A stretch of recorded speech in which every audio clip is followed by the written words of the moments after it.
তো কড়ার মধ্যে আমি প্রথমে তেল দিয়ে দেবো।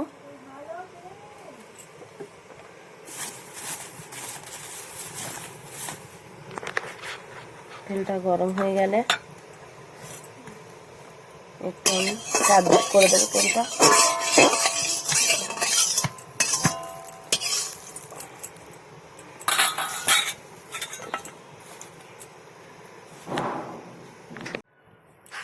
তো প্রথমে আমি তেলটা আমার গরম হয়ে গেছে,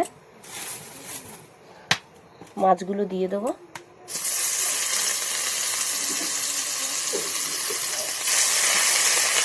সঙ্গে সঙ্গে বন্ধুরা একটু উল্টে দিলে ভালো হয়, কারণ টাটকা মাছ তো বেঁচে যায়।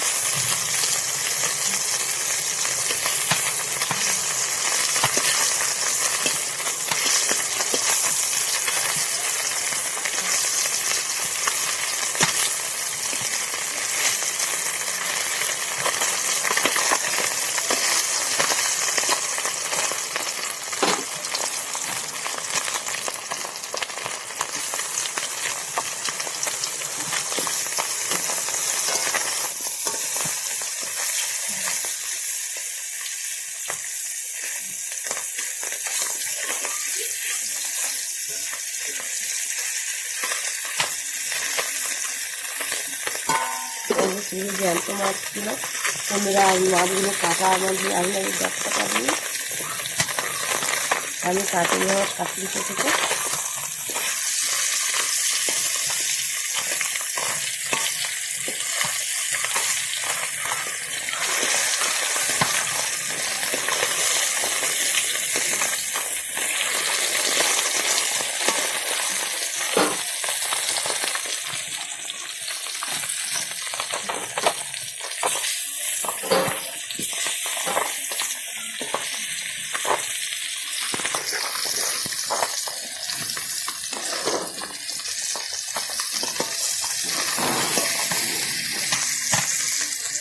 কিন্তু দেখুন বন্ধুরা, আমি অল্প পরিমাণে তেল দিচ্ছি, দিয়ে ভেজে নেবো মাছটা।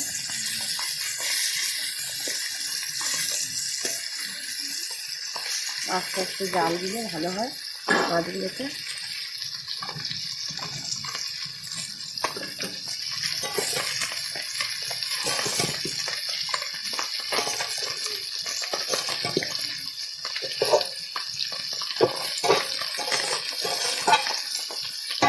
তো বন্ধুরা দেখুন, আমার অল্প তেল দিয়ে মাছগুলো ভাজা হয়ে গেছে। একটু খুঁটি দিয়ে চেপে চেপে ল্যাটা মাছগুলো ভালো হয়, আর ল্যাটা মাছ একটু ভাজি ভাজি টাইপের জিনিস। আমি তুলে নেবো এগুলোকে। আমি কড়ার মধ্যে তেল দিয়ে দিয়েছি, দিয়ে পেঁয়াজ দিয়ে দেবো।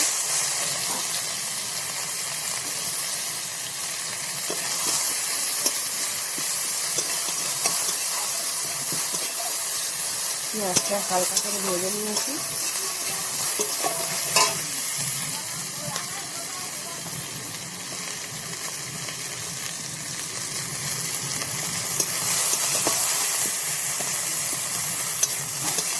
পেঁয়াজটা ভেজে নিয়েছি।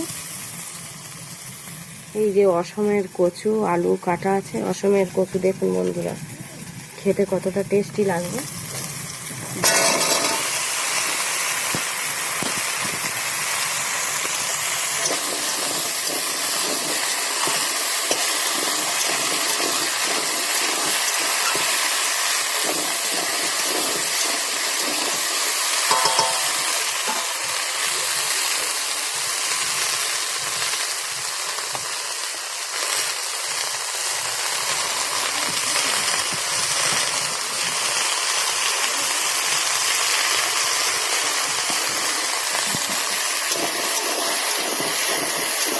ভালো করে এটাকে আরও কষিয়ে নিতে হবে। এটা বন্ধুরা নাম মাত্র সামান্য একটু মশলা দেবো, পেঁয়াজ আর এই শুধু এই ঘাটা মশলাটা আছে, আপনারা ঘরে বানিয়ে নিতে পারবেন। ঘাটা মশলা সর্ষে, কালো সর্ষে, মৌরি আর সে নাম মাত্র ঠিক একটুখানি আদা ছিল, এই আদাটুকুনি দিয়ে বানিয়ে নেব।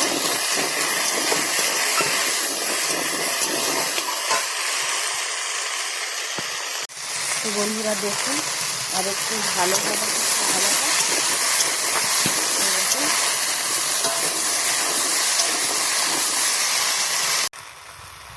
বন্ধুরা, দেখুন আমার ভাজা হয়ে যাচ্ছে। আমি একটুখানি আদা, একটু ঘাটা মশলা দিয়ে ভেজে নিচ্ছি। এই ঘাটা মশলা দিয়ে ভেজে নিচ্ছি একটু। নুন, হলুদ, গুঁড়ো লঙ্কা দিয়ে এটাকে আবার কষিয়ে নেব ভালো করে। দেখুন বন্ধুরা কতটা সুন্দর হয়েছে, কতটা ভাজা ভাজা হয়েছে।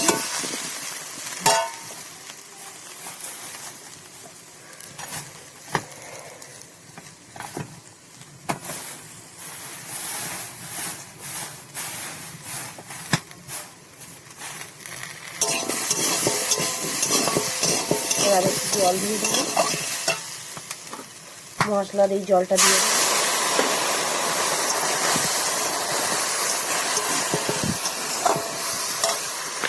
আর একটু জল দিয়ে দেবো।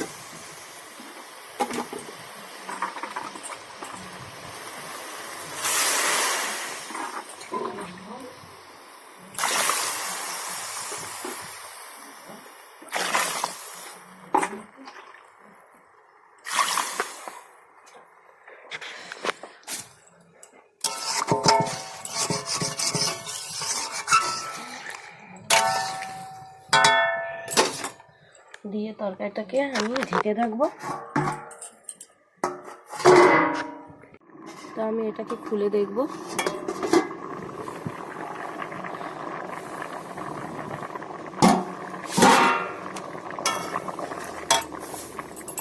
এই দেখুন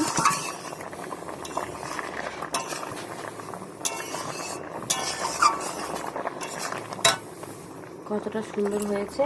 আর একটু ঘাটা মশলা দিয়ে দেবো, কাঁচা মশলা।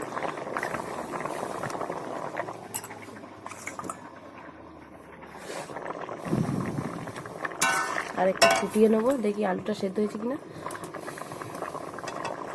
হ্যাঁ, সেদ্ধ হয়ে গেছে। আর একটু ফুটবে।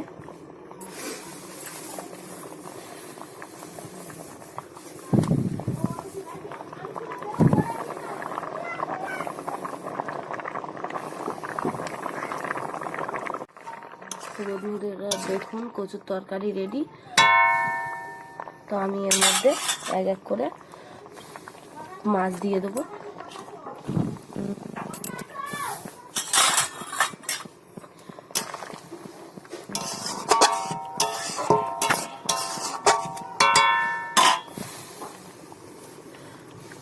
একটু ফুটিয়ে নামিয়ে নেব। দেখুন মাছের ঝোল রেডি। আপনারা যদি বানিয়ে খাবেন বাড়িতে এরকমভাবে, ভালো লাগবে, কম মশলায়। দেখুন এই ভিডিওটি যদি আপনাদের ভালো লেগে থাকে অবশ্যই লাইক, কমেন্ট, শেয়ার করে দেবেন, সাবস্ক্রাইব করে দেবেন অবশ্যই করে।